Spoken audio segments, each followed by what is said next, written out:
Assalamualaikum dan salam sejahtera. Saya Najib Aroff dan ini Niaga AWANI dan bermula Jumaat lepas sehinggalah ke hari ini dan juga bergerak ke hadapan. Niaga AWANI akan bersiaran selama 1 jam 30 minit.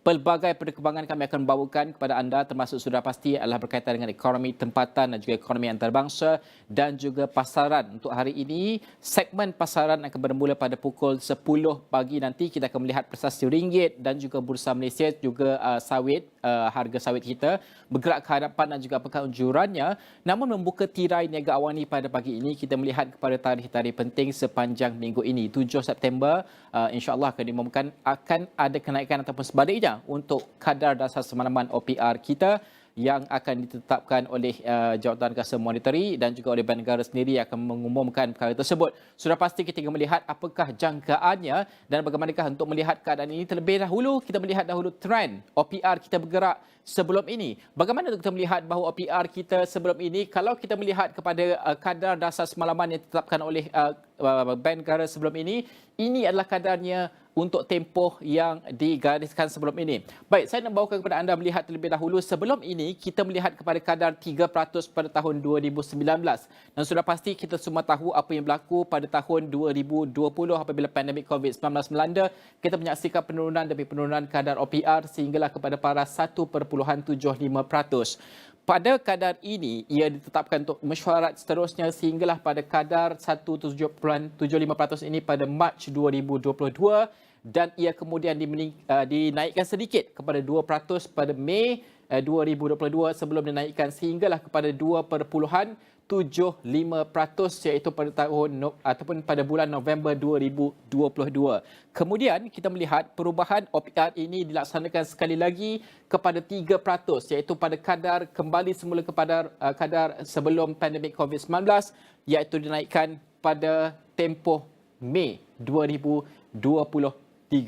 Dan sudah pasti sekarang ini masih lagi dikekalkan pada Julai dan 7 September ini apakah akan ada peningkatan lagi kenaikan kadar OPR? Kerana kalau kita melihat kepada apa yang dikatakan oleh penganalisis ramai menyatakan bahawa perlu ada peningkatan, ada yang mengatakan bahawa tidak ada peningkatan bergantung kepada keadaan semasa.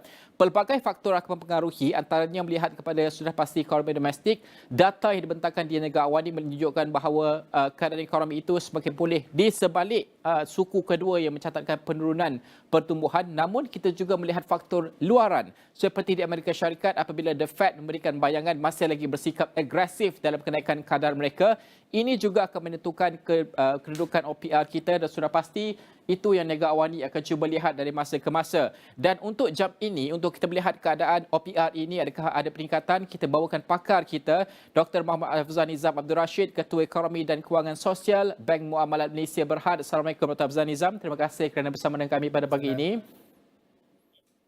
Baik. Dr. Afzal Nizam, kalau kita melihat kepada jangkaan terus, adakah ada kenaikan ataupun tidak berdasarkan apa faktor yang akan menentukan nanti?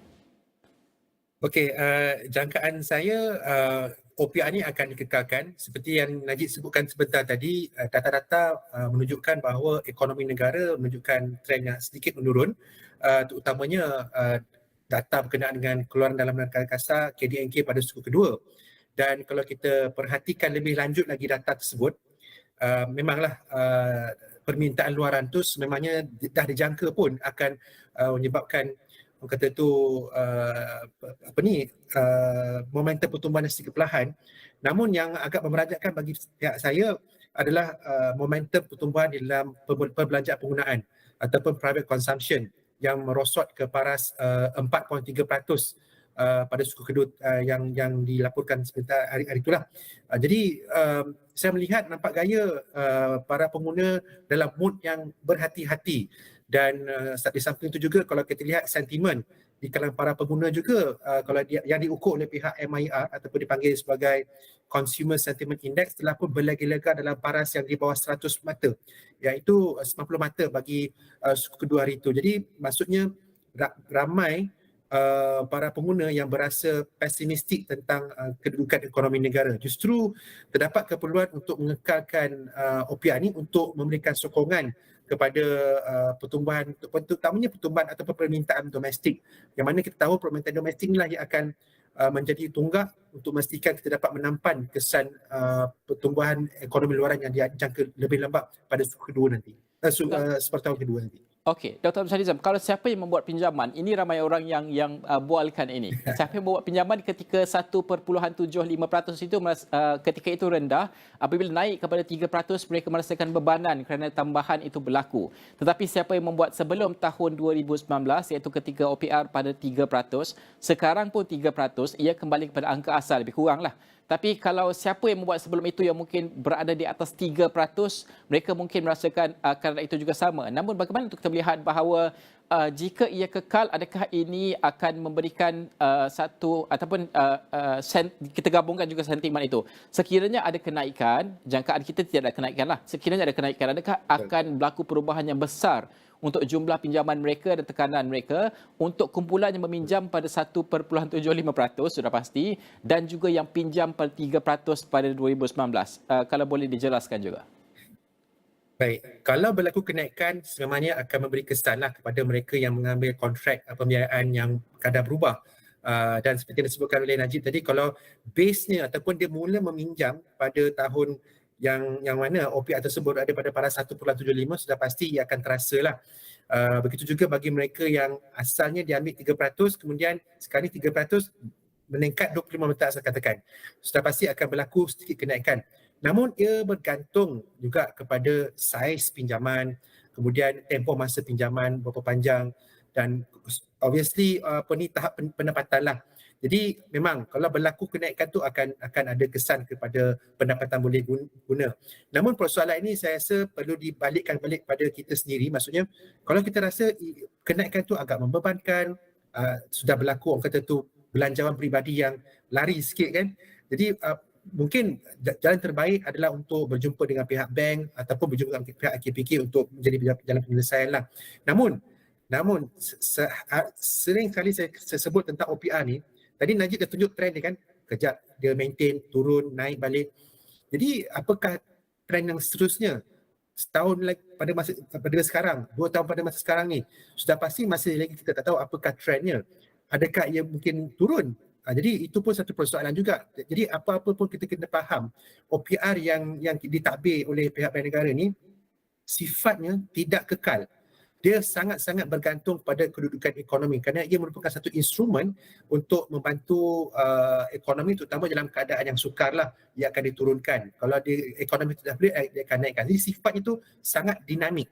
Dia tidak statik. Jadi itu satu perkara atau fakta yang perlu diambil kira. Kerana kalau katakanlah nak berubah, ambil pinjaman ataupun pembiayaan yang berkadar tetap, apa jadi kalau kata OPR turun tahun hadapan ataupun 2 tahun lagi? Sudah pasti golongan ini tidak dapat menikmati bayaran bulanan yang rendah akibat pelarasan dalam OPR itu tadi. Jadi itu satu perkara yang perlu kita ambil kira jugalah. Okey, itu kepenggunaan lah kalau kita melihat bagaimana siapa yang ada pembiayaan yang kadar terapung ataupun sebaliknya mungkin berdepan dengan kesannya. Bagaimana segmen ataupun bahagian pelaburan pula? Kerana kalau kita melihat ramai berkata bahawa pelabur-pelabur ini apabila di Amerika Syarikat dinaikkan kadar secara agresif, mereka mula memindahkan dana mereka ke negara-negara yang lebih maju, negara Amerika Syarikat sebagai contoh. Dalam keadaan apa yang kita baca di Jackson Hole pada hari tempoh yang lepas, bayangan diberikan oleh The Fed sendiri dan kita bandingkan dengan kedudukan OPR kita, bagaimana kita melihat keseimbangan itu dari sudut pelabur? Adakah mereka akan lari dari pasaran kita ataupun pengekalan itu masih ada di pasaran kita atas faktor-faktor yang lain mungkin? Betul. Apa yang Najib sebutkan tadi itu adalah kita panggil sebagai interest rate differential atau perbezaan kadar faedah di antara dua buah negara. Dan buat masa sekarang ni OPR di Amerika Syarikat berada pada paras 5.5%. Kita 3%. Jadi satu sudut maksudnya melabur di Amerika Syarikat tu memang orang kata tu menguntungkan lagi lah. Itu dari satu segi. Namun kita patah balik kepada apa data yang kita ada buat masa sekarang.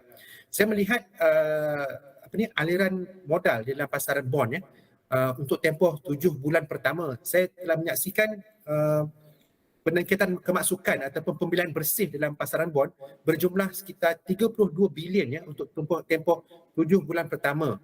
Dan perkara ini menunjukkan bahawa bermakna pelabur asing sedang masuk dan membeli bond-bond seperti MGS, DII dan sebagainya untuk orang kata tu sudah pasti tujuannya untuk membuat untung lah.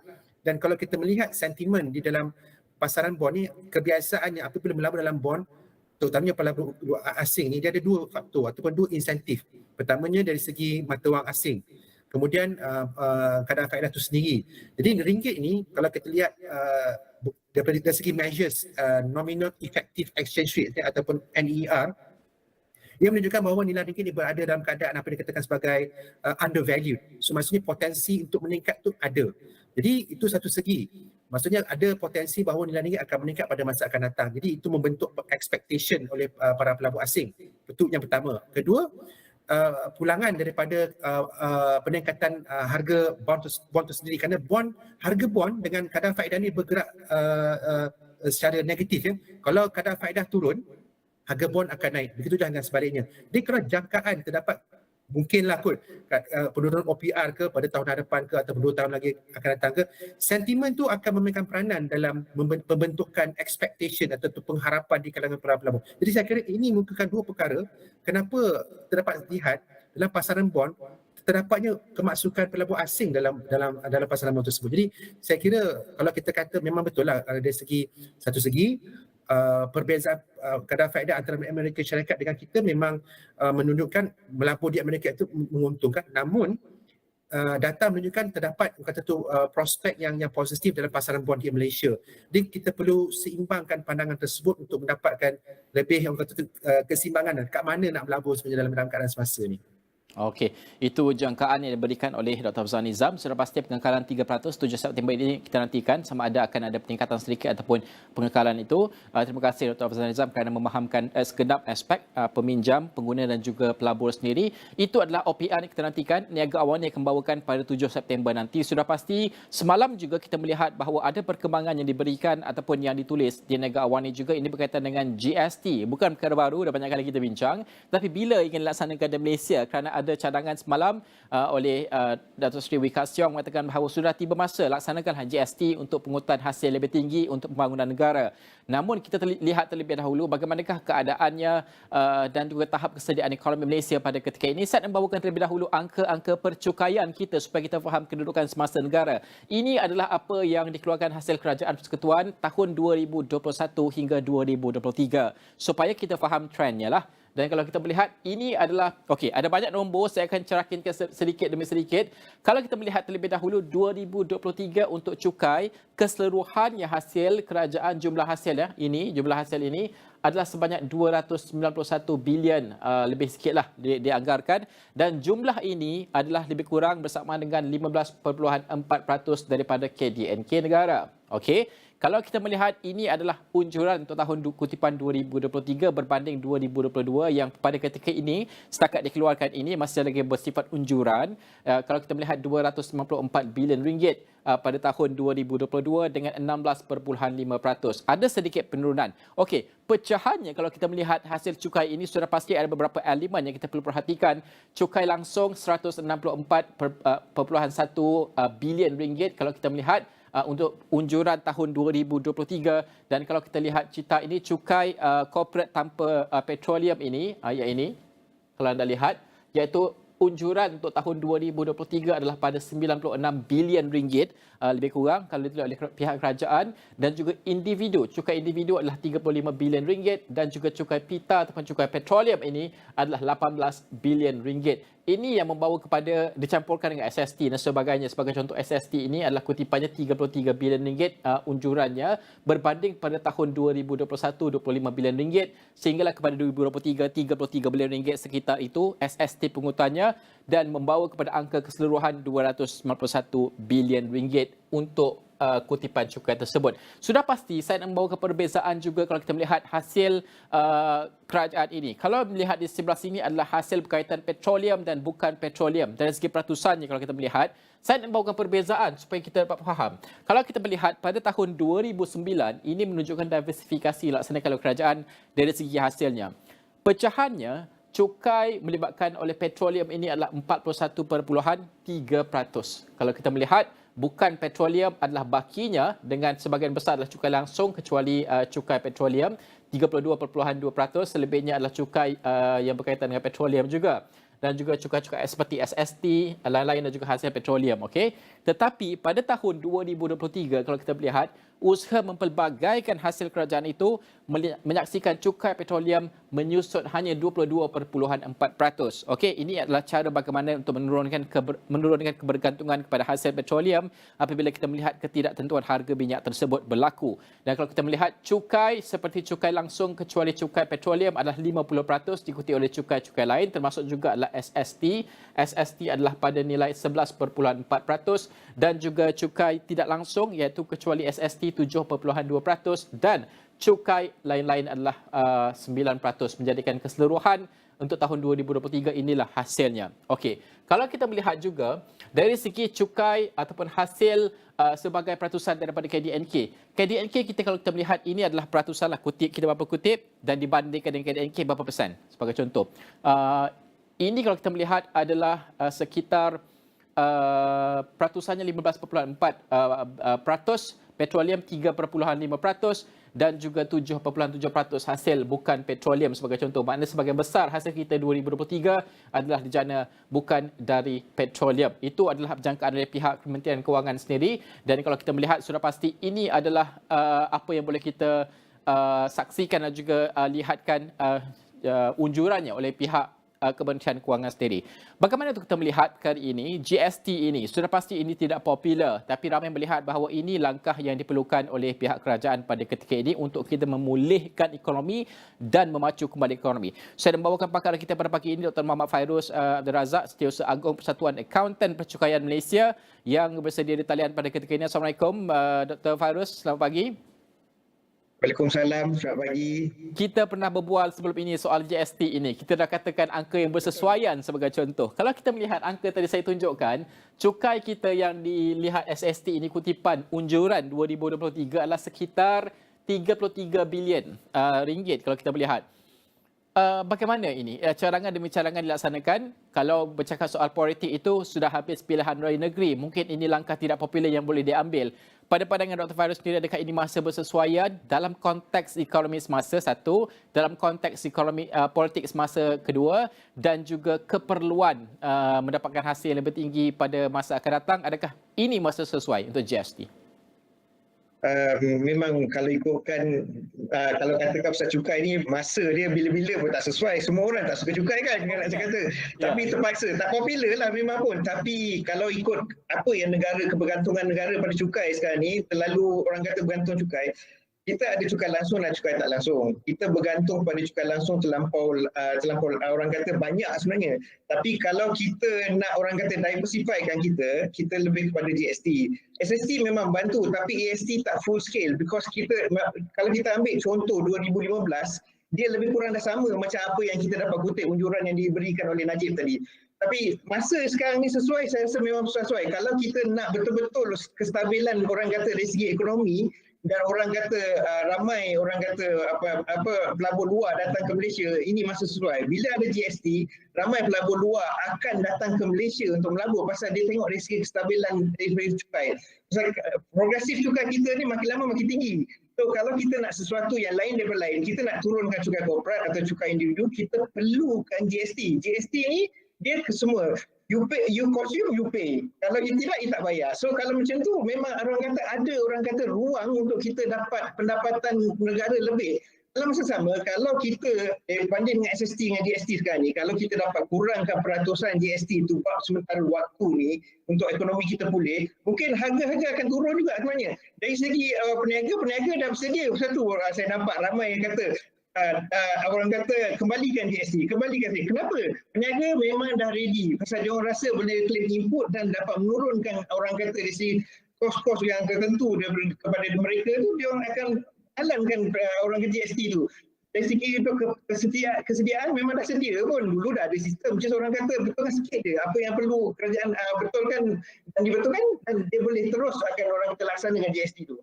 Okey, dan paling penting sekali banyak black economy itu yang di-catch kelompongan tersebut. Sudah pasti kalau kita melihat angkanya, ini soalan soalan cepu mas sikitlah kalau kita melihat kepada angkanya. Kerana kalau ada yang melihat bahawa kalau letak 3% kurang sikit kadar kutipan GST ini berbanding SST. Tetapi kalau letak 4% bolehlah. Tapi kalau 5% tinggi sangat terbeban dan sebagainya. Pada pandangan Dr. Fairuz sendiri, berapa angka yang sesuai untuk keadaan ekonomi semasa ini kalau nak permulaannya?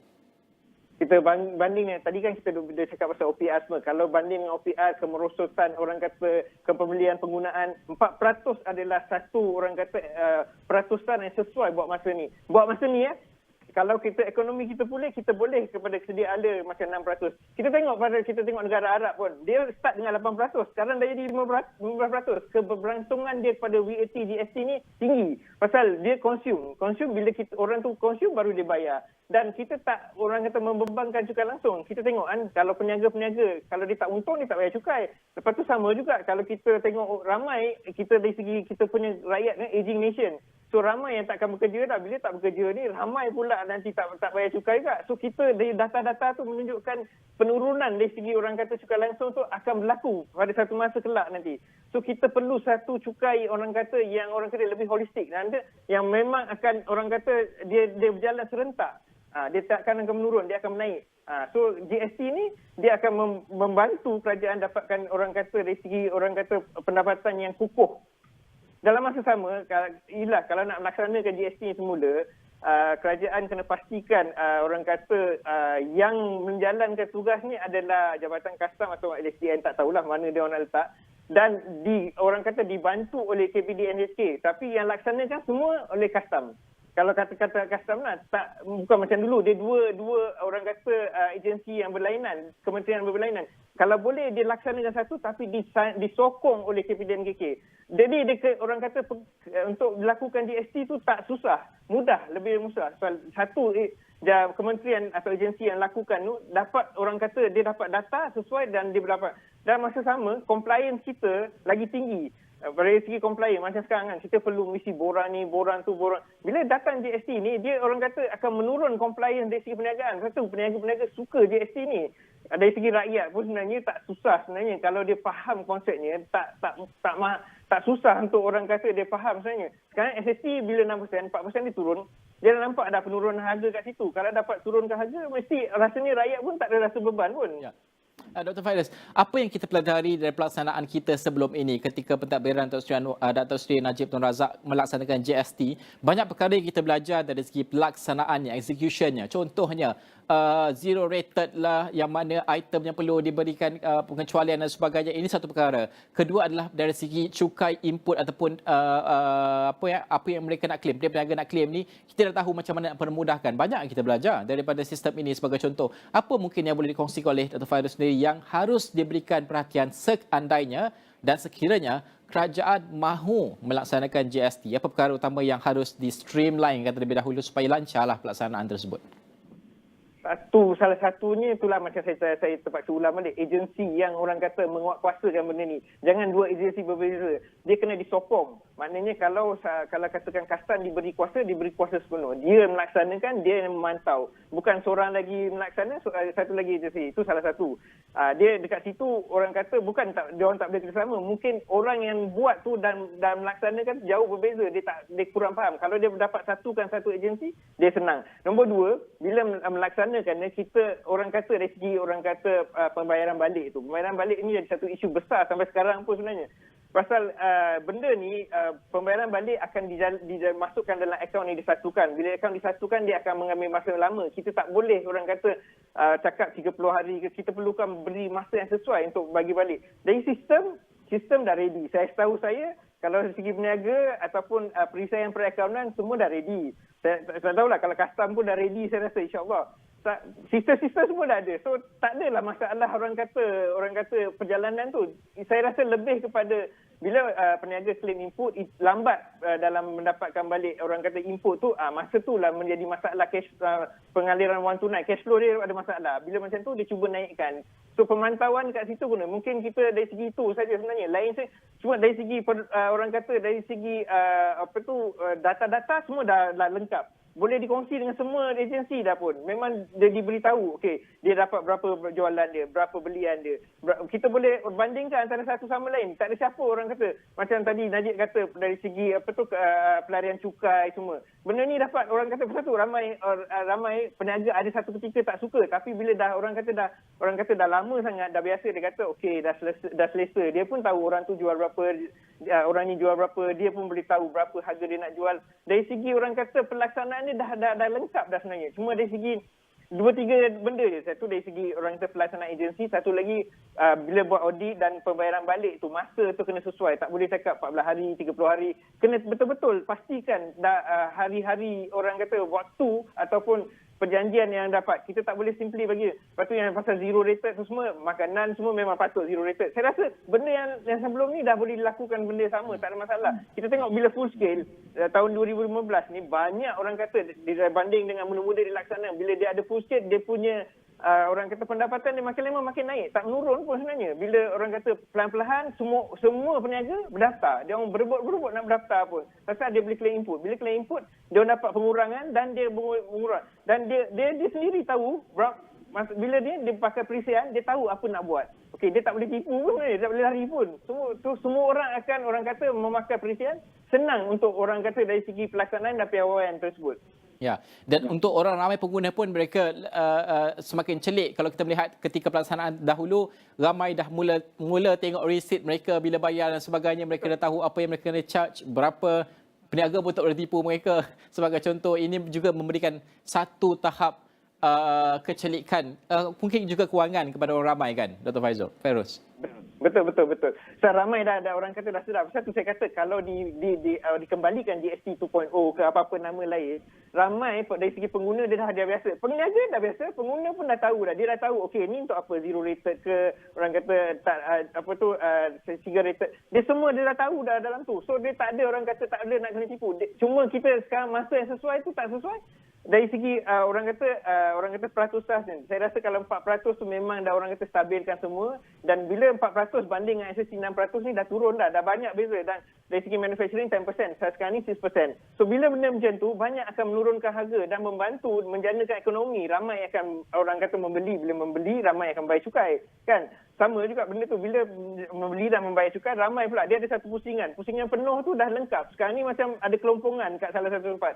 Bila pengguna tak bolehlah ada cukainya sebenarnya. Okey, Dr. Muhammad Fairuz, terima kasih kerana bersama dengan kami pada pagi ini membincangkan topik yang ini. Hangatlah kalau orang ramai mungkin, yalah macam Dr. Fairuz katakan tadi, tidak ada masa yang sesuai untuk pelaksanaan cukai ini. Tapi langkah yang tidak popular ini penting untuk pemulihan ekonomi kita. Kita nak faham secara ilmiah dan juga data supaya kita tahu mengapa justifikasi pelaksanaan GST ini diperlukan. Terima kasih Dr. Muhammad Fairuz, Setiausaha Agung Persatuan Akauntan Cukai Malaysia kerana bersama dengan kami. Niaga AWANI akan berehat seketika. Kembali selepas ini, kita memberikan tumpuan juga kepada PMKS Malaysia, perusahaan mikro, kecil dan sederhana Malaysia. Selepas ini.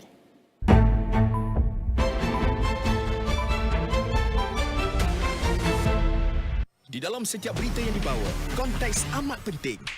Cara kita mendapat berita kian berubah. Melalui media sosial maupun saluran digital yang lain serta kaca TV. Kami sentiasa membawakan yang tergempar dan terkini. Ini perkembangan yang baru kami terima.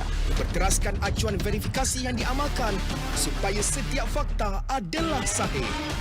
Daripada analisis pelbagai sudut yang mendalam, laporan-laporan khas dan perbincangan yang membina negara. Inklusif, suara rakyat kami ajukan. Keseimbangan persepsi kami pastikan. Kerana setiap cerita mempunyai impak yang tersendiri dan perlu dibawa dengan penelitian yang terperinci.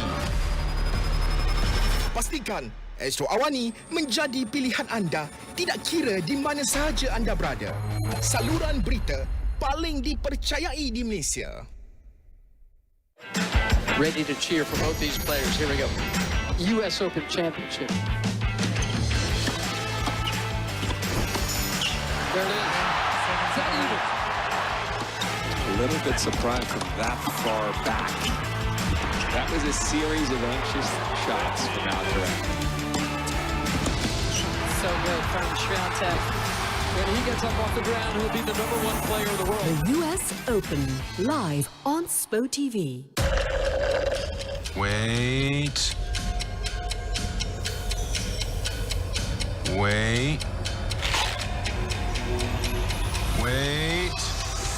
Go!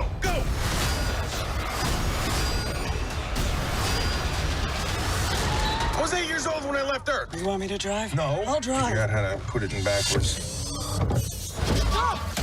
Guardians of the Galaxy Volume 3. Stream sekarang di Astro Box baru.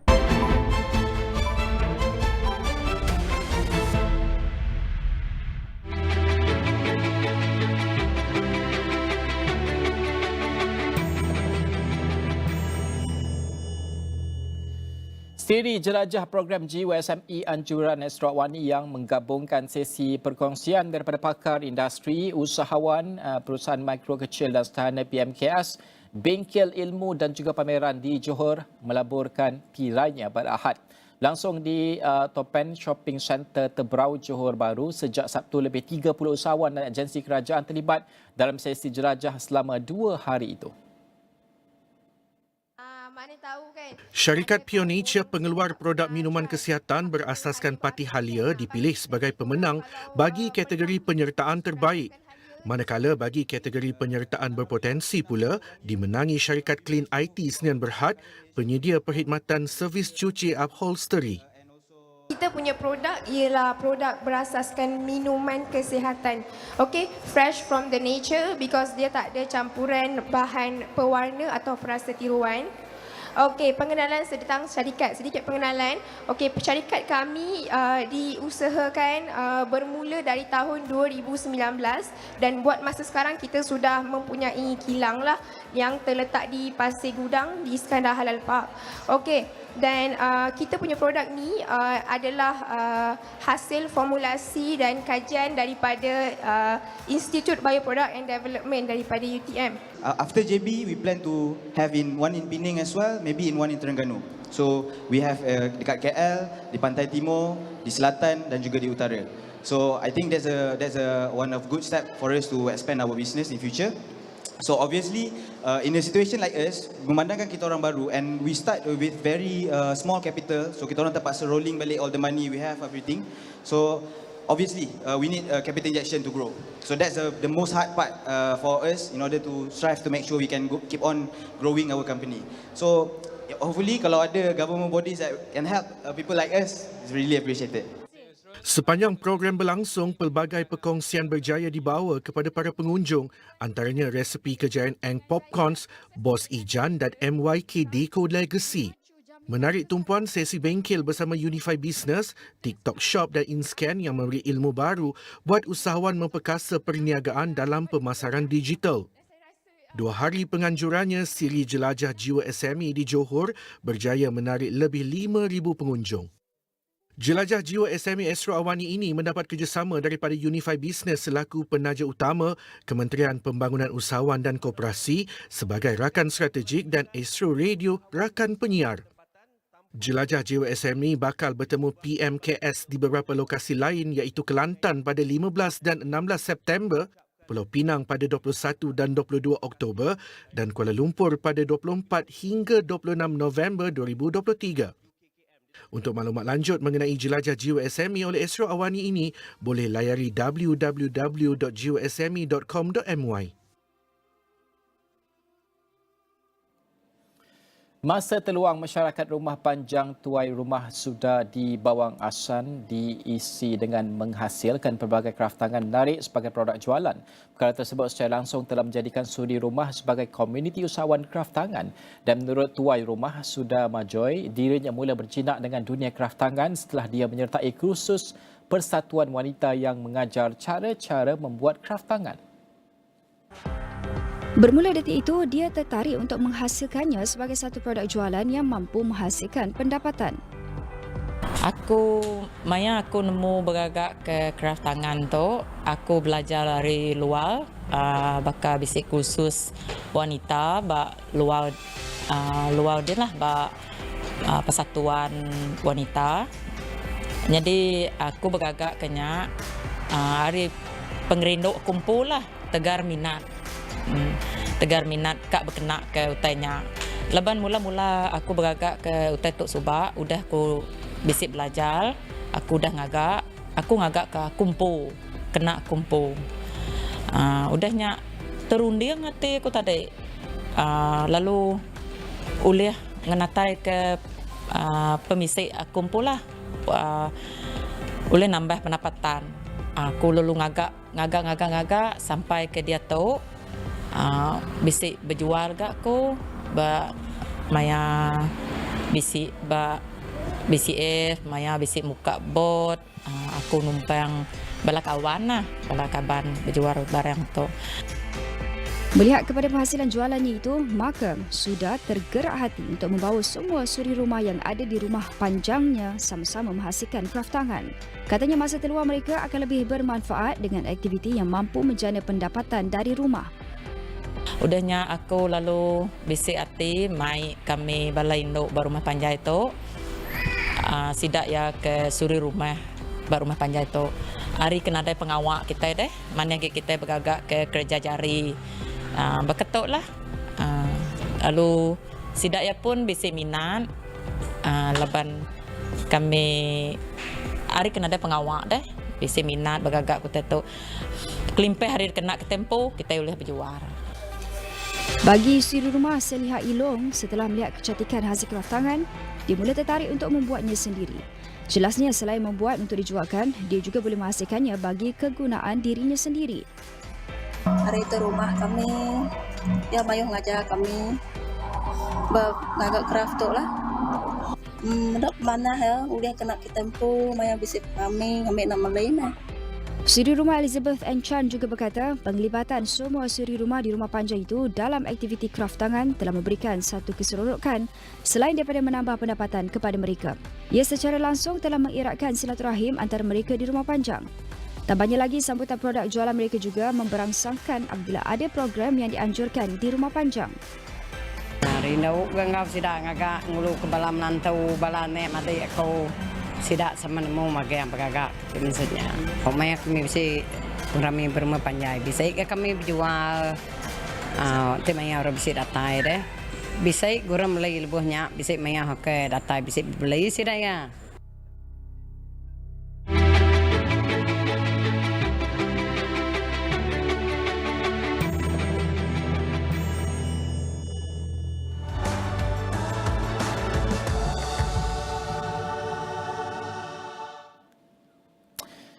Isu semasa termasuk kontroversi Prestasi China 2023 antara yang dijangkakan menjadi tumpuan sepanjang berlangsungnya sidang kemuncak ASEAN ke-43 pada 5 hingga 7 September di Jakarta, Indonesia. Ketika ini sedang berlangsungnya mesyuarat Menteri-Menteri Luar ASEAN yang berlangsung di ASEAN Sekretariat yang turut dihadiri Menteri Luar Datuk Seri Zamri Abdul Kadir. Dan untuk perkembangan lanjut, kita bersama dengan penyampai Astro Awani Fauzi Zain yang berada di Jakarta. Fauzi, kongsikan perkembangan terkini dari Jakarta. Baik, terima kasih rakan tugas di Pusat Penyiaran Asia di Bukit Jalil, dan sudah tentu seperti apa yang dimaklumkan benar sedang pun berlangsung pada ketika ini adalah mesyuarat Menteri-Menteri Luar ASEAN yang diadakan di ASEAN Sekretariat di Jakarta ini, dan sudah tentu dan seperti apa yang dimaklumkan Menteri Luar Datuk Seri Dr. Zamri Kadir juga hadir pada mesyuarat Menteri Luar itu. Baik, untuk waktu ini sebelum kita nak bercakap tentang apa sebenarnya tumpuan dan apa mungkin isu-isu yang terkait dan juga akan diutamakan sepanjang sidang kemuncak ASEAN ke-43 ini, saya ataupun dan juga bersama dengan rakan Firdaus Azil pada ketika ini berada di pusat media ataupun media center di Jakarta Convention Center ini. Ini adalah lokasi ataupun tempat di mana rakan-rakan media tempatan dan juga antarabangsa yang bertugas membuat liputan sepanjang sidang kemuncak ASEAN ke-43 inilah lokasi ataupun kawasan yang disediakan. Tapi untuk waktu ini kita nak berbalik, kita nak bercakap tentang apa sebenarnya tumpuan pada sidang kemuncak ASEAN ke-43, dan khususnya apabila kita bercakap tentang event ataupun program pada hari ini, iaitu mesyuarat Menteri Luar ASEAN seperti yang dinyatakan sebelum ini. Isu-isu semasa seperti peta kontroversi peta China Standard Edition 2023 itu juga antara yang akan diberi perhatian dalam dan juga sepanjang sidang kemuncak ASEAN ke-43 ini. Baik, untuk waktu ini kalau boleh saya nak kongsikan sebenarnya kalau melihat kepada tumpuan yang diberikan pada sidang kemuncak ASEAN yang ke-43 ini adalah antara lain untuk melihat bagaimana rakan-rakan dalam negara ASEAN ini memperkukuhkan hubungan sedia ada, untuk melihat kepada institusional ASEAN itu sendiri, dan juga memperkukuhkan rakan-rakan ASEAN untuk melihat kepada wawasan menuju visi ASEAN 2045,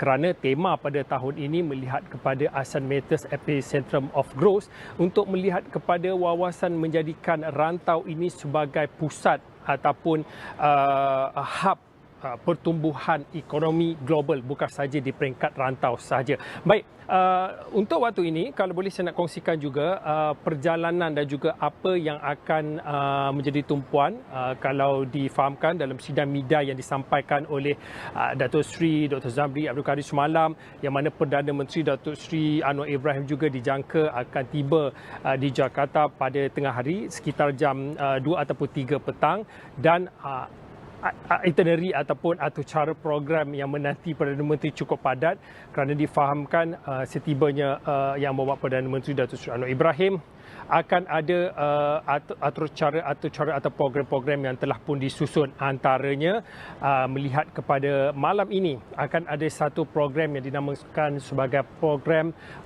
santai bersama dengan Datuk Seri Anwar Ibrahim. Itu interaksi ataupun engagement yang dilakukan Perdana Menteri bersama dengan kumpulan influencer ataupun selebriti yang ada di Indonesia ini. Baik, itu satu. Esok adalah hari yang cukup penting untuk kita melihat kepada sidang kemuncaasan ke-43 ini, kerana pada sebelah pagi akan ada majlis perasmian ataupun majlis pembukaan sidang kemuncaasan ke-43. Kemudian akan dilaksanakan juga perasmian bagi ASEAN Indo-Pacific Forum selepas pada pembukaan ASEAN kemuncak ke-43 yang diadakan di Jakarta ini. Baik, saya nak kongsikan kepada anda beberapa itinerary yang telah pun disusun khususnya untuk melihat kepada pergerakan ataupun apa yang akan menjadi tumpuan Perdana Menteri di sidang kemuncak ASEAN ke-43 ini, kerana difahamkan Perdana Menteri juga akan turut menghadiri sidang kemuncak ASEAN China, sidang kemuncak ASEAN Republik Korea, sidang kemuncak ASEAN Jepun, sidang kemuncak ASEAN Campur 3, sidang kemuncak ASEAN Amerika Syarikat dan juga sidang kemuncak ASEAN Kanada. Manakala pada hari Khamis ataupun yang berikutnya akan juga Yang Amat Berhormat Perdana Menteri dijangka akan menghadiri sidang kemuncak ASEAN India, sidang kemuncak ASEAN Timur, sidang kemuncak ASEAN Australia dan juga sidang kemuncak ASEAN Pertubuhan Bangsa-Bangsa Bersatu PBB. Selain daripada sidang kemuncak ASEAN yang telah saya maklumkan sebentar tadi, difahamkan juga Yang Amat Berhormat Perdana Menteri akan melakukan pertemuan dua hala bersama dengan rakan-rakan sejawatnya, antaranya melibatkan Presiden Republik Korea, Perdana Menteri Australia, Naib Presiden Amerika Syarikat Kamala Harris dan juga Perdana Menteri Kanada. Juga difahamkan akan ada pertemuan dua hala yang akan dilakukan oleh Yang Berhormat Perdana Menteri bersama dengan Perdana Menteri Jepun, Perdana Menteri Kemboja, Presiden Bangladesh dan juga Perdana Menteri India. Dan pada sebelah malam pada hari yang berikutnya juga akan diadakan program Temu Anwar, kerana difahamkan juga ini adalah program Temu Anwar yang seumpamanya dilangsungkan ataupun yang akan dilakukan di luar negara, kerana pertemuan ataupun program Temu Anwar ini akan dilakukan untuk sesi temu dengan rakyat Malaysia yang berada di Jakarta dan juga disebut sebagai kumpulan sahabat-sahabat Indonesia dalam program Temu Anwar, iaitu yang akan diadakan pada 5 September 2023. Banyak lagi sebenarnya atur cara yang dinyatakan ataupun yang telah pun disusun oleh Sekretariat Malaysia untuk Yang Berhormat Perdana Menteri menghadiri secara keseluruhannya sidang kemuncak ASEAN ke-43 dan juga sidang-sidang yang berkaitan. Dan pastinya saya dan juga Firdaus Azil akan bawakan perkembangan semasa ke semasa untuk melihat bagaimana bukan sahaja kita nak membawakan kehadiran Yang Berhormat Perdana Menteri kepada sidang media atau pada sidang kemuncak ASEAN ke-43 ini, tapi kita nak membawakan bagaimana cukup signifikannya kehadiran Yang Berhormat Perdana Menteri dan juga Malaysia dalam sidang kemuncak ASEAN pada kali ini. Saya kira itu sahaja untuk waktu ini. Kita kembali bersama rakan tugas di studio. Okey, terima kasih Fauzi atas perkembangan tersebut. Dari masa ke masa Fauzi akan membawakan perkembangan terkini dan juga rakan tugas yang lain. Firdaus Azil juga berada di sana untuk membawakan perkembangan terkini. Kami akan rangkumkan perkara tersebut. Selepas ini kita akan bersama dengan rakan tugas Ibrahim Sani dan juga temu bual khasnya. Dan juga selepas itu kita akan membawakan perkembangan terkini berkaitan dengan kedudukan ringgit semasa, Bursa Malaysia dan juga apakah jangkaannya sepanjang minggu ini. Kita bertindak seketika.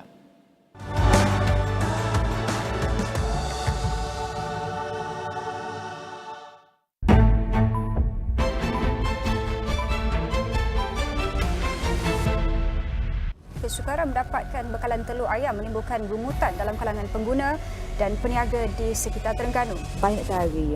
Kekurangan tu hampir 2/3. Aplikasi My Jalan tidak akan menolak sebarang aduan berkaitan kerosakan jalan raya di seluruh negara. Walaupun bukan jalan persekutuan, kita tak akan tolak. Operator loji nuklear Fukushima mengesahkan sampel analisis air yang dilepaskan tidak mengandungi sisa radioaktif atau tritium. Target dah kena pukau.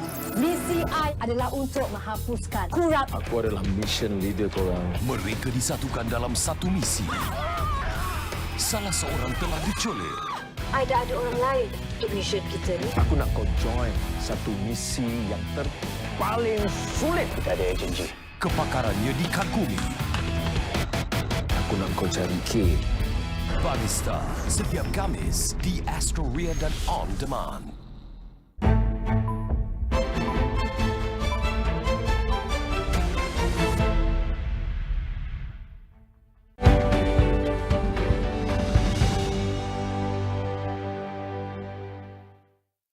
Thanks very much for joining us. My name is Ibrahim, Sani. We're still on the topic of talent development, capital markets, and of course, sustainability. Joining me in the studio is the CEO of SIDC, or the Securities Industry Development Corporation, Tuku Zarina.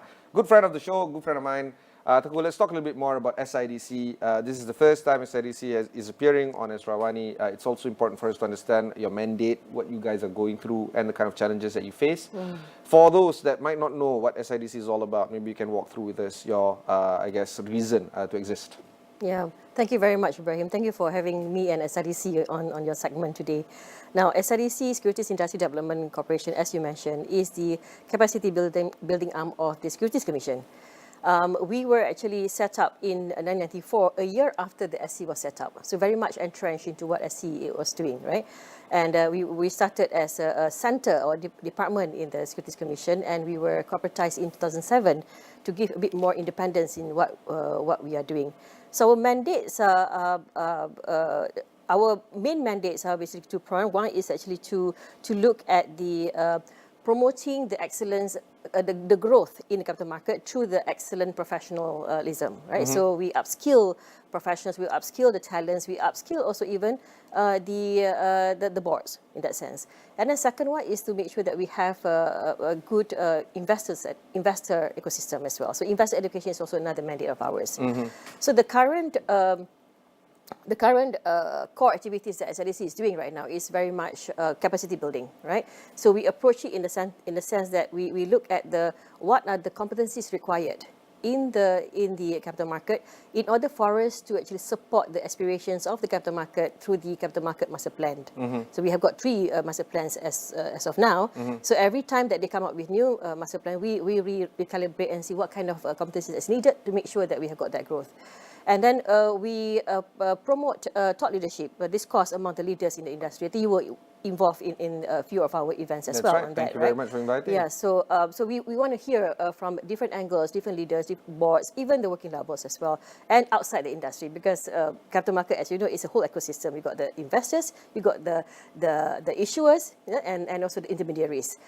So we get them together and discuss what are the issues or trends that needs to be looked at. And then from that, we come up with the sandwich courses if needed, that caters to the spin-offs from the conversations at our thought leadership events. And towards the competency, we also have got now the certification program. So we started that recently. Now to make sure that we got the correct competency, that we have to make sure that we also get the right standards. And so the qualification or certification is something that we are working on very, very heavily right now. Of course, you were part of capital market before, so you're familiar with the SCLE, the licensing examination. So that was basically what traditionally SIDC was known for in the beginning. And so that is still ongoing. So before you get licensed, you have to pass our exams, and that is still bread and butter of what we do as a secretariat to the Securities Commission for the examinations. But on top of that, now we are coming up with other certification programs as well. One thing that really took me aback was that your colleague, the MD from Securities Commission, Datin Azalina Adham, shared with me the demography of the practitioners of the capital markets in Malaysia, where 8%, only 8% are those below 30 years old. And hence the need for SC and SIDC, and I believe MOF as well, to launch the invested MOE as well. It's critical. The way I look at it is when you have an 8% demography of those below 30, it's more of the situation, less of you guys, I suppose, because young people might not necessarily be attuned or interested to be a regulator, let alone a capital markets practitioner. Does this kind of statistics worry folks at SIDC? Yes, yes. In fact, we did a survey with ICMR. ICMR, conducted the talent survey.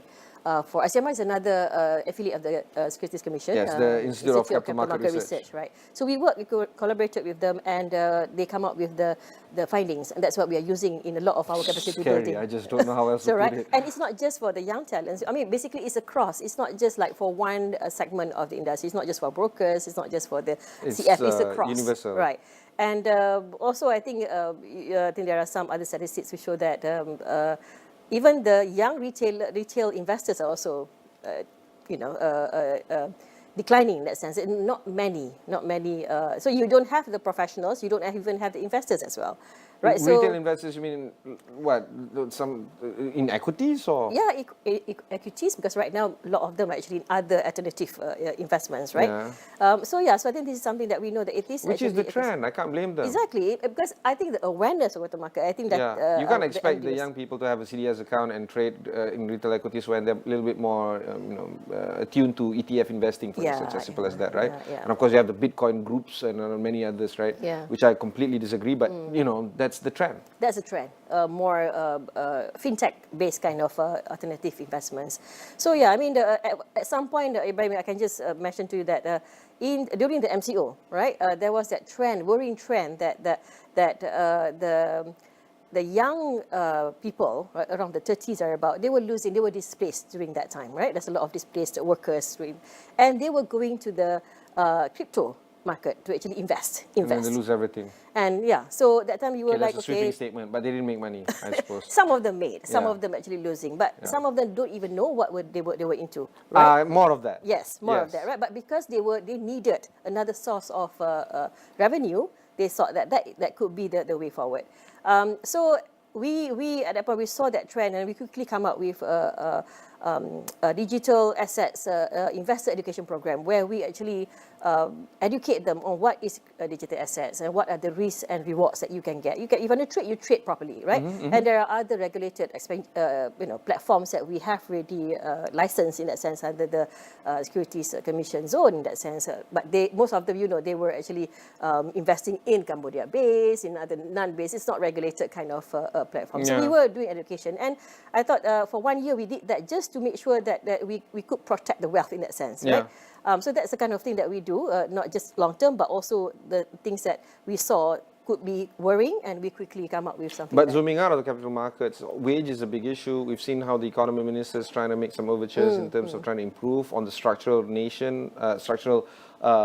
setup of the nation in terms of increasing wages through progressive wage policy. When you have 10 ringgit and 9 ringgit is just on OPEX of the individual, you have 1 ringgit left to do whatever else. That also negates the ability for young Malaysians, as well as I guess 30-somethings Malaysians in terms of investing. We've had EPF on the show. Retirement crisis is here and now. It's no joke anymore. So it might not necessarily be through the fault of, say, retail investors might not be aware of equities or any other way of investing. It's just that they're not earning enough as well. So how are you looking at this point of view? Yeah, so I think this is where a part of the capacity building program in the talent development is actually, it is about creating awareness. Not just about the jobs in the capital market, but it's about capital market as a whole, right? So we have got, I think, Datin Zalina was mentioning about the 12,000 kind of students that we want to actually, target in the next 3 years to create awareness, to give them financial, technical knowledge, and also to groom the leaders for the future, right? So part of the creating awareness is also to make sure that they understand what capital market is all about. How does capital market get entrenched in your whole life? Because you know that capital market is everywhere in our life, but we didn't realize it. Yes, right? absolutely, 100%. Yeah, we do investments. The investments technically touching capital market already. But they didn't realize that capital market is that.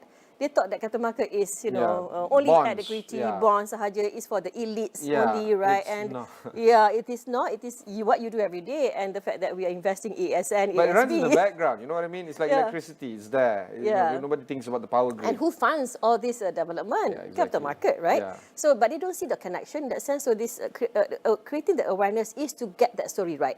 That you are in the market where you are part and parcel of the development of the nation, right? So, because before that, it was not connected that way. And I think what SRDC is like trying to we change our type. Before this, we were like delivering professional excellence, very much focused on professionals. Yeah. Now we are saying, okay, we are connecting the nation to capital market through education. So you're merakyatkan. We want to make sure that this information awareness on capital market reaches the masses, the rakyat, rather than just looking across, the shores of our country, are these the kind of things that is being developed by SIDC equivalents in, say, Thailand or Indonesia, Singapore, and the likes? I believe we are quite aligned in that sense. In fact, we were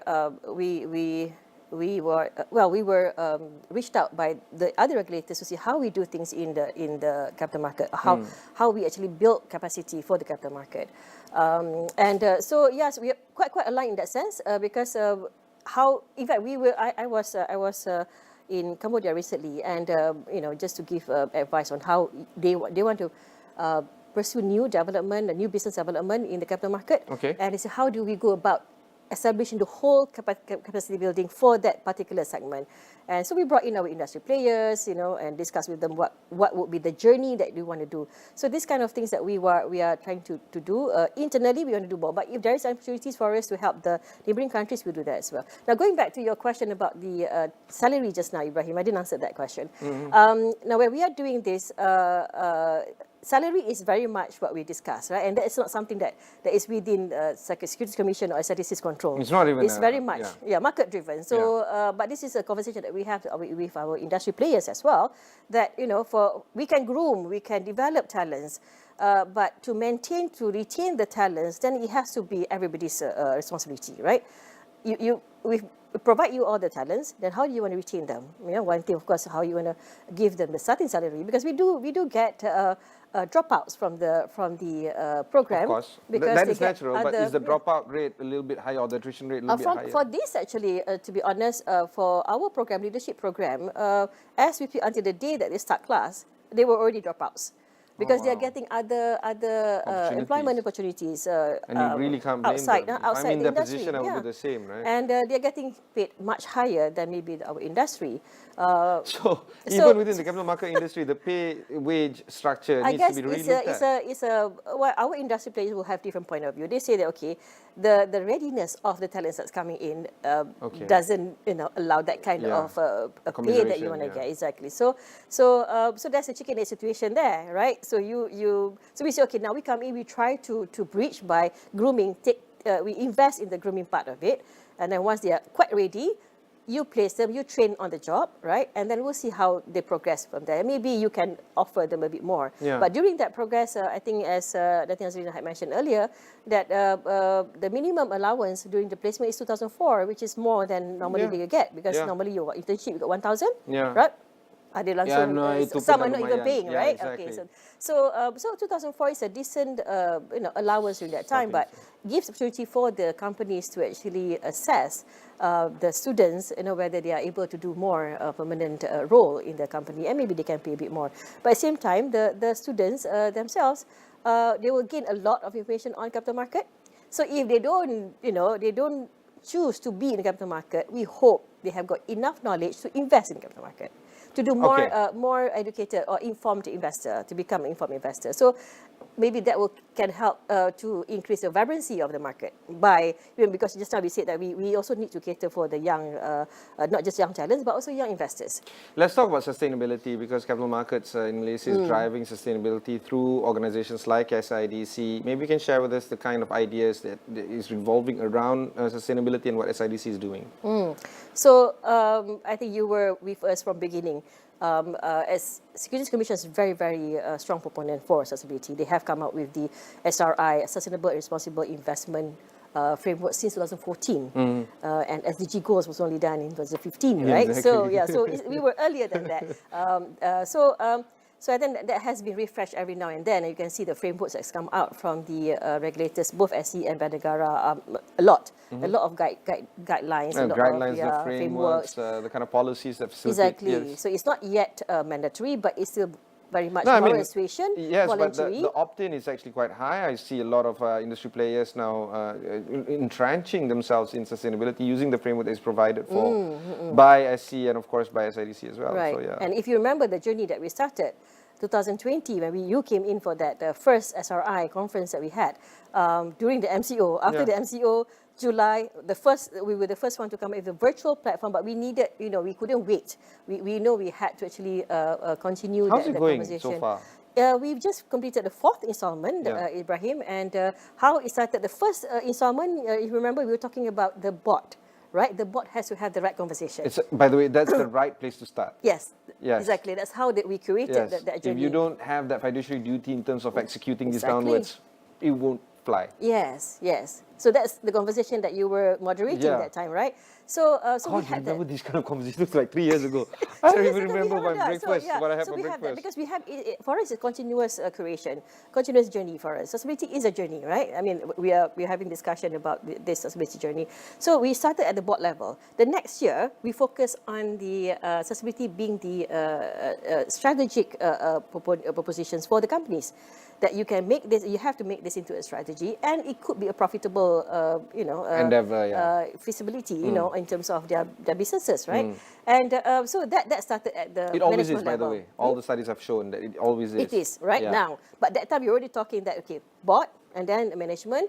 The third year, last year, we were looking at the working levels already. Now, you have got all that. Now, you have already cascaded down. You have got the frameworks, you got the strategies. The human beings that actually... How do we go about it? We don't know how to go about it. We have the frameworks, but what are these? These are all new jargons that we have in the market, right? And the frameworks come out with... But that time, we don't have So the that capacity yet. building is including these kind of thought capacity. leadership. Yes. So that in a way, we are saying that it's a culture. We are embedding that culture within the business community. Yes. Let's talk about the sustainability culture holistically right now. How do you feel that this is going to be imbued and, of course, practiced by the practitioners? It is, if you see since then, right? So there's a lot of traction right now. I mean, you yourself has got a lot of contents around accessibility, and that's good to see because there are a lot more proponents and more advocates right now. And in the capital market, the numbers are showing it's quite slow, but it is. I think let me just share a bit on the bonds, right? The bonds market, or in this case, we can say Sukuk, right? Sukuk numbers in the let me just get that number right. SRI Sukuk issued in 2021, that was about 2.81 billion. 2022, 10.58 billion. Although we started in 2014, the traction, I mean, we had got first, one-off kind of Sukuk issuance at that point of time, but you can see traction right now. But it is still very nascent. I think total Sukuk today is about 18.9 billion, Ibrahim. But that is still a fraction of our total bond issuances, about 1.9 trillion, which is about more than half of our capital market size, right? So very nascent. Even though the agenda has started by the regulators in 2014, but only now you can see that traction. In terms of funds, we have, I think, December 21, 34 funds on the SRI-related funds with an NAV of 5.07 billion. 22, 58 funds, so increased. NAV of 7.05 billion. But of course, this is still a small fraction because as at December 22, we have 1,196 funds. Just now, it's only about 58 funds, That's right? And then in terms of, I think, NAV 7.05 against 564 billion. Is this a reflection that both the market wants these kind of products as well as investor appetite as well? They're looking for SRI slant products? Yes, it is. But there are challenges, of course, Ibrahim. I mean, there are challenges in the sense that we know that the moral situation is already there, the one is there, the board is already on top of it. Companies have already come up with sustainability frameworks everywhere, Yes. right? And it's no longer lip service. The way I've interrogated the folks here, they mean it in earnest. Yeah, they have all those things. Again, then going back to the challenge, they want to do this, right? But the other challenges, I would put it in 3 buckets.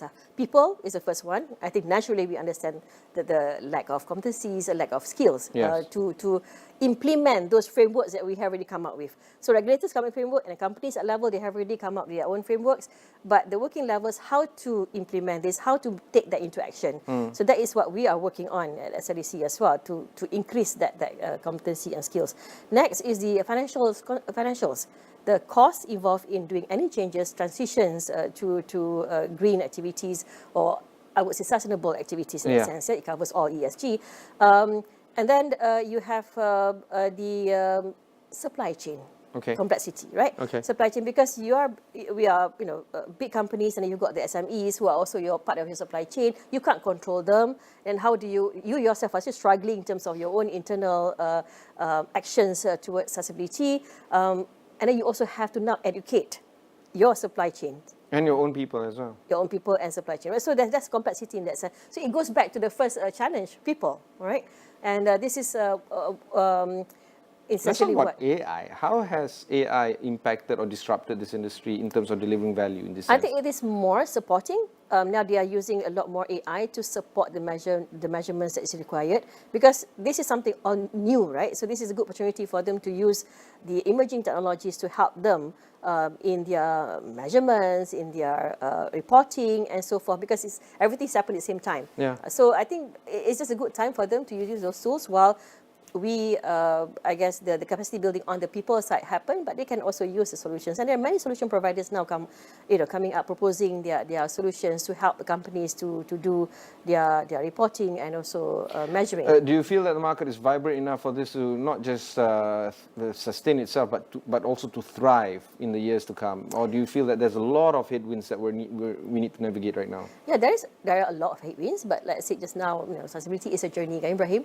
So there's no way back already. You just have to go. This is the way forward. Sustainability has to be the way forward, and so it's a matter of how fast we can go now, right? And I think once we have got the people angle covered, in the sense they are going to be upskilled, right, reskilled, then inshallah this will go through very fast already. Because in the SDG report, Ibrahim, in 2017, Ibrahim, we were ranked number 54 among the countries in terms of our SDG scores, right? 2022, we were ranked 78. We fell, right? Dropped, yeah. In terms of score, we naik sikit lah. I mean, there's I think our score was about 36. So let me see. 68.54 in 17, right? And 22, 69.85, marginal increase. But the year before we were at 70, so naik turun balik. And then, but the other countries, let me show you the Vietnam and China, right? Vietnam and China, 2017, Vietnam and China ranked 71 and 68 respectively. Wow. Okay. 22, they now rank 55 and 56 respectively. So they overtake Malaysia in terms of ranking. So how did that happen? Okay, so how do you think this happened? Yeah. So it seems that the score, remember the score that we saw just now? Yeah, 68. Quite similar. Yeah. So we are okay. We grow, we improve. Modestly, or if you say lagging. Yeah. But the rest are already jumping ahead of us in terms of their progress in achieving their goals. So, and even Indonesia for that matter, they actually increased from 100 placement in 2017 to 82, dekat dengan kita, right? So, I say that is where it could see. I mean, there's a lot of traction going now. You can see a lot more, but the other countries may have a lot more or a faster traction. You're not the first CEO to say that all these countries are speeding ahead of us, and I'd like to retort by saying things like I can't help but feel an inferiority complex against these kind of markets. Do you feel that this kind of government that we have right now today is actually helping us trying to catch up with these kind of markets that we were once leading, now lagging behind? in terms of our goals lah. I think you can feel it, I can feel it, that there's a lot more conversations, there's a lot more actions, there's a lot more discourse on this kind of conversations on sustainability. I think again, it goes back to, your policymakers, stakeholders, all these frameworks that's coming out, all the guidelines that's coming out. That is actually, again, the top-down kind of direction we have. So that is there. But how you move forward is the rakyat, is the people on the ground who will make this happen. Whether they want this also as part and parcel of their life in that sense. And to go back a bit on that one, I like this because of Malaysia, to 1970s, we already have sustainability by virtue of our Rukun Negara, number 5, courtesy and morality. Okay. You're wow, surprised okay. on that. You say, I don't know. It seems like you're drawing some sort of a timeline, right? And wow, okay. I like this because number 5, kalau if you remember Rukun Negara, I also don't remember Rukun Negara after I left school, right? Yeah. But you look at it, the objective, one of the objectives of Rukun Negara is to create prosperity, right? That will be enjoyed by fair and equitable in a fair, equitable manner. Yeah. So that alone is already sustainability, right? And but we didn't realize it. That is already in the essence of us being Malaysian, right? And then, of course, in our region, Ibrahim, kesusilaan, kesopanan dan kesusilaan. Sorry, I Google it. Courtesy and morality, easier to remember. Yeah. Yeah. So, but that's coming out again, and I think that discussion has come up quite a fair bit. That it is already in our life, our religion. Basically, do good to mankind, do good to your environment. It's already tenets in our own beliefs. So, what's lacking could be the goals. Right, with the SDG goal, with the SDGs 2015, it's just like, okay, now set that these are the goals. How you measure your sustainability in that sense. So it's good that we have it.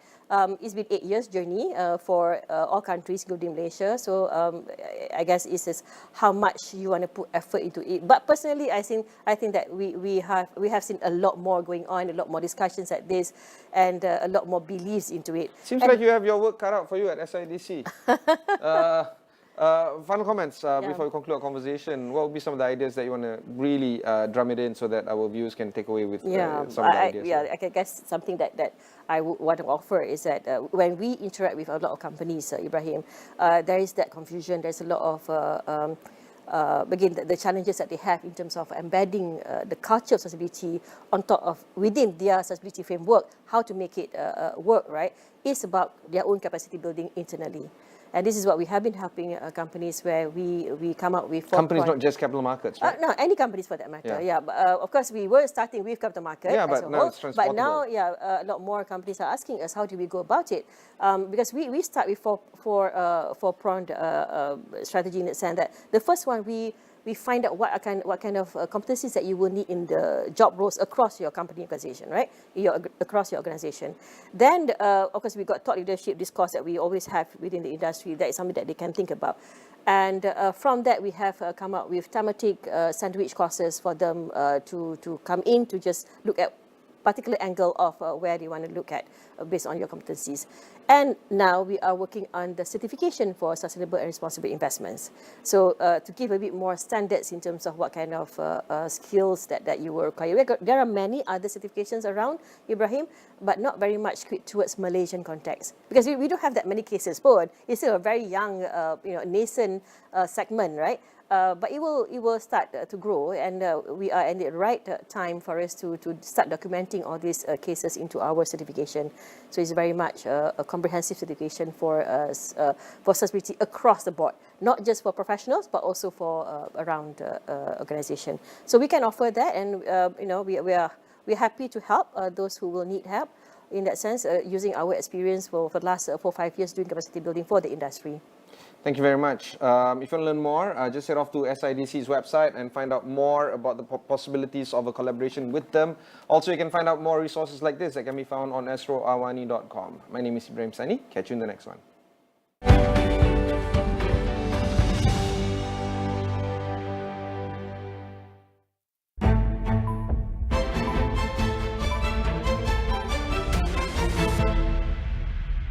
Whoa. Jangan mencarut di depan pam. Tadi Sani sudah call saya jerit-jerit, sekarang dia hantar masa lah. Apa hal? Meja saya biasa banjir lah. Tumpah kopi orang, belajar. Polis Evo 3. Sewa dan stream on demand atau sila ke saluran 480. Banjir ini luar biasa. Langit memang menyeramkan. Setiap masalah dihadapi bangsa pasti ada punca dan dalangnya. Tugas kami untuk mencari, mendengar dan membongkar sebarang isu atau masalah agar ada penyelesaian. Setiap sudut akan diteliti, penjelasan semua pihak akan diamati. Tiada fakta yang akan disembunyi. Kita bongkar semua, dedah sampai habis. Mendedahkan kepincangan, rasuah dan masalah rakyat jadi tanggungjawab yang kami galas. 501 bongkar, terpaling dedah.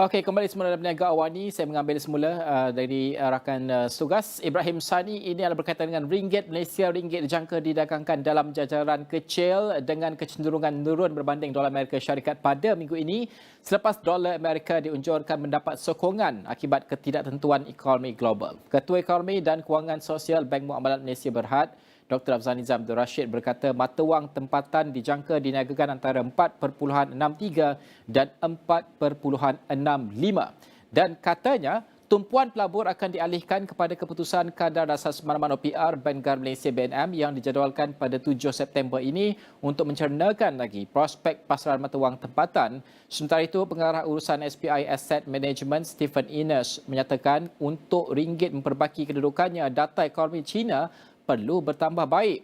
Tambahnya, ringgit dan mata wang Asia kini sedang mengalami pergelutan antara kejatuhan pasaran hartanah China dan percubaan penggubal dasar untuk mengelak krisis kredit dan keyakinan.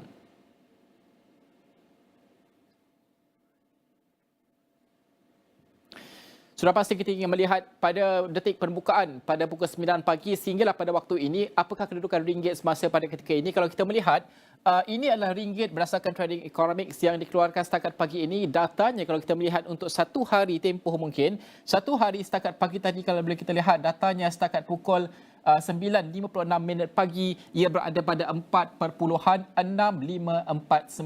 berbanding dolar Amerika Syarikat. Itu pada setakat hampir pukul 10 pagi.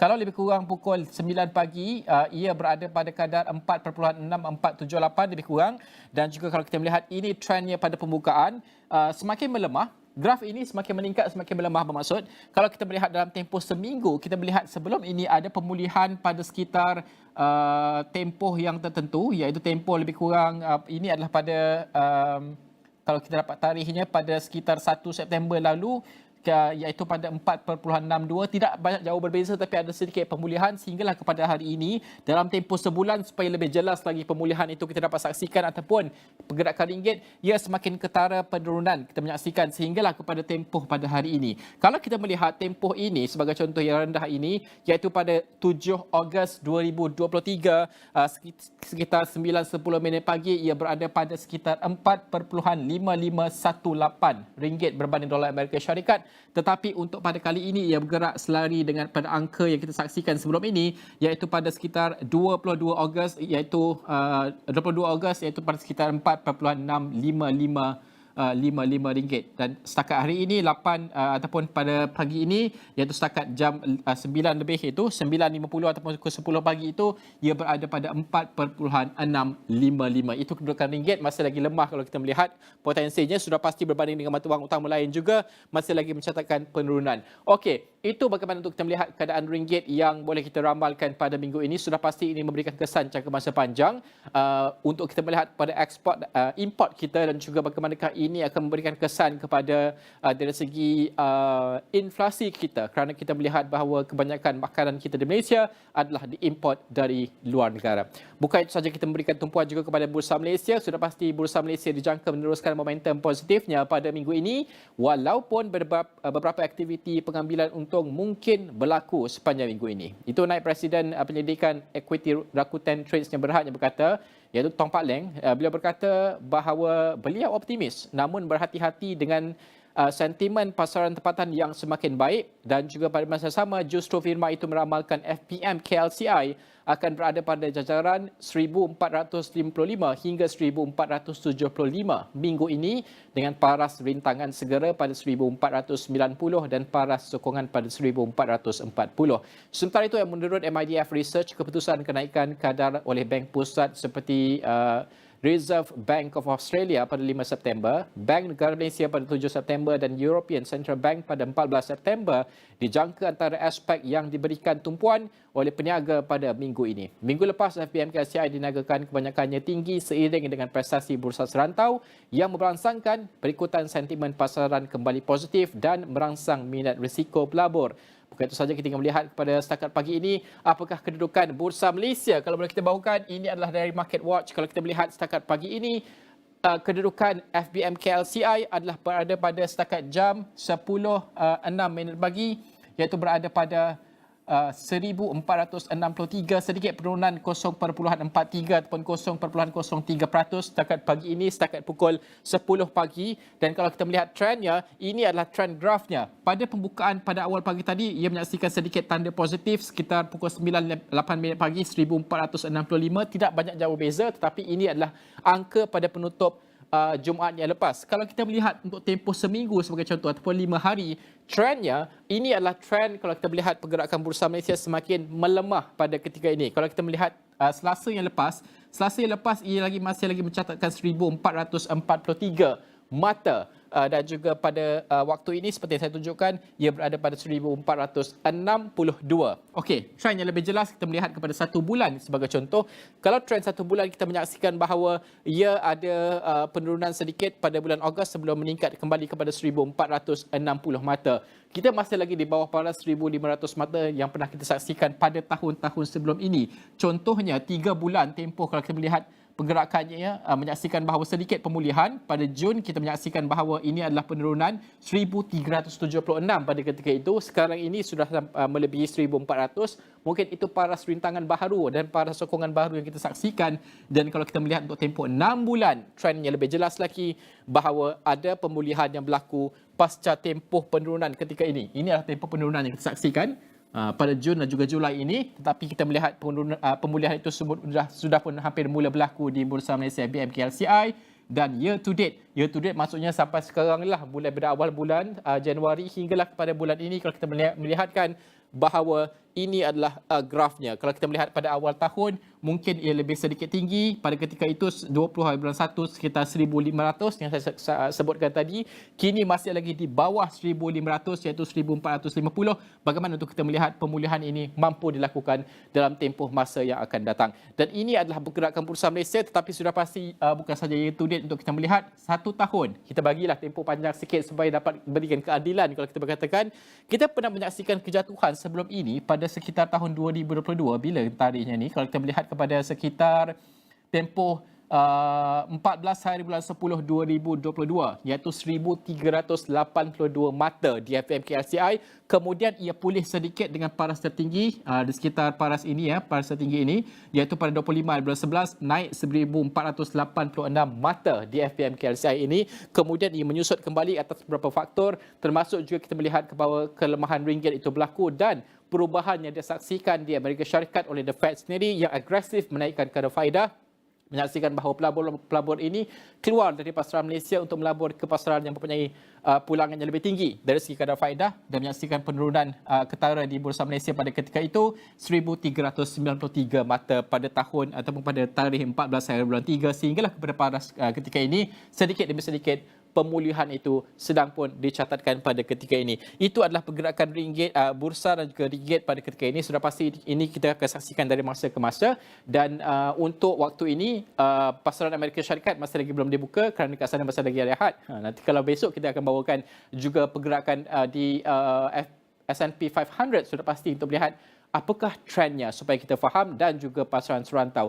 Bukan itu saja, sudah pasti di pasaran tempatan kita menyaksikan juga kontrak niaga harapan minyak sawit mentah MSM di Bursa Malaysia Derivatives juga yang mungkin didagangkan dengan kecenderungan menurun sepanjang minggu ini jika pelabur mengekalkan pendirian berhati-hati menjelang pengeluaran data industri yang agak tinggi. Dan juga peniaga minyak sawit David Ng berkata, peningkatan dalam pengeluaran serta jangkaan inventory yang lebih tinggi dalam negara berikutan musim pengeluaran puncak semasa dan juga penurunan ekspor mungkin menjejaskan harga komoditi tersebut. Sebagai senang berhad meramalkan pengeluaran serta stok minyak sawit melonjak 5.0% dan 2.0% masing-masing kepada 1.69 juta tan serta 1.77 juta tan pada Ogos, manakala ekspor mungkin merosot 5.0% kepada 1.29 juta tan. Lembaga Minyak Sawit Malaysia MPOB akan mengeluarkan data rasmi Ogos tidak lama lagi. Pada Julai, inventory minyak sawit Malaysia meningkat kepada paras tertinggi 5 bulan sebanyak 1.73 juta tan berdasarkan pengumuman MPOB. Namun begitu, Ketua Penyelidikan Komoditi Kumpulan Sunvin dari Mumbai, Anil Kumar Bagani menjangkakan cuaca berkaitan El Nino akan mendominasi keseluruhan pengeluaran minyak sawit di Malaysia dan Indonesia. Untuk Malaysia, pengaruh cuaca El Nino diunjurkan meningkat mulai hujung 2023 hingga awal 2024. Oleh itu, beliau berkata fenomena itu boleh membantu meringankan bekalan pada bulan-bulan pengeluaran musim puncak dan ini akan menyokong harga minyak sawit dalam masa terdekat. Bagi minggu yang baru berakhir, niaga hadapan MSM diniagakan kebanyakannya lebih tinggi berikutan aliran menaik dalam niaga hadapan minyak kacang soya di Lembaga Perdagangan Chicago dan lonjakan niaga hadapan minyak sayuran Cina di Bursa Komoditi Dalian. Pada asas mingguan, kontrak September 2023 naik RM50 kepada RM3,910 satu tan. Oktober 2023 menambah RM52 dan November 2023 mengukuh sebanyak RM68. Disember 2023 meningkat RM85, Januari 2024 bertambah baik sebanyak RM89 dan Februari 2024 melonjak RM91 kepada RM4,105 setan. Okey, itu perkembangan yang boleh kita rangkumkan. Sudah pasti sebelum berpisah sedikit saja saya sampaikan kerana kalau kita melihat tadi apa yang saya bawakan adalah keadaan semasa ringgit, tapi kalau kita melihat Tradingnomics juga memberikan unjuran sehingga tahun 2024. Kalau kita melihat berdasarkan data yang dibaca ini, ia kemungkinan menyaksikan ringgit mungkin akan terus meningkat ke paras yang lebih tinggi pada paras ini. Okey, kita tidak tahu pelbagai faktor boleh mempengaruhi, tetapi bagaimana untuk kita melihat pemulihan ekonomi peringkat tempatan dengan dasar ekonomi madani yang diumumkan, termasuk juga New Industrial Master Plan dan pelbagai dasar yang lain. Ada 32 semua dasar yang diumumkan oleh kerajaan sebelum ini dan dasar-dasar baharu yang akan diperkenalkan, termasuk juga belanjawan 2024. Ini semua akan menjadi faktor penentu pergerakan ringgit bergerak ke hadapan dan juga mungkin pada masa yang sama menidakkan unjuran graf ini. Itu semua niaga awani akan berikan pantauan khusus dari masa ke masa. Kita akan berhenti di sini untuk niaga awani. Jam 11 pagi nanti insyaAllah kita akan bawakan pantau belanjawan dengan topik yang lebih mendalam. Kita bukan hanya memantau soal belanjawan tapi juga kos hidup dan apa yang harus terkandung dalam belanjawan 2024. Sekian sahaja saya Najib Aroff. Assalamualaikum. Salam hormat.